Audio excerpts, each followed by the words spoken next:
We have seen dozens of Jesus films, some majestic, some preachy, some beautifully made but distant, and then came The Chosen, a show that did something different. It didn't just show you miracles, it showed you why they mattered to broken, messy, and very human people. This isn't just a show about Jesus, it's about what it means to be chosen, and what it costs.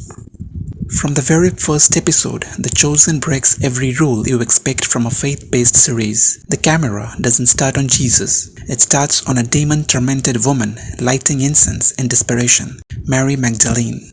We don't get choirs or halos. We get trauma, post-traumatic stress disorder, and guilt.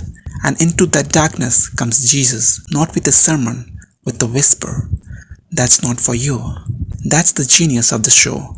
It lets grace enter slowly so that when it does, it wrecks you.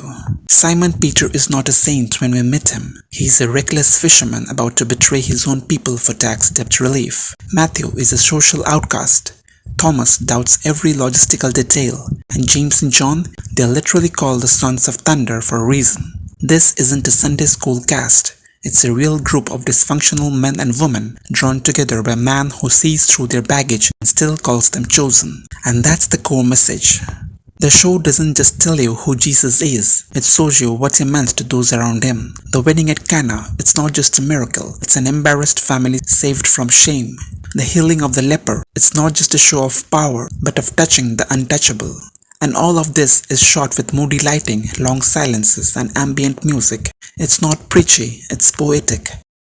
In an era of loud content, The Chosen whispers, and that whisper lingers. Here's the thing most people don't realize. The Chosen isn't made by a big studio. It's crowdfunded by people who believe in what it's doing, and what it's doing is revolutionary. It speaks to the deconstructed Christian. It gives space to skeptics and doubters, and it shows Jesus not just as God, but as someone you would actually want to follow.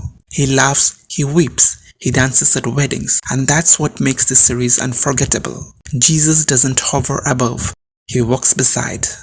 The truth is, you don't have to be religious to be moved by The Chosen, because this isn't about dogma, it's about story. And maybe that's why it resonates, because it reminds us that even in our doubts, even in our failures, there's a God who sees, who knows, and still says, "You come, follow me." That's not just a call, it's an invitation to be chosen.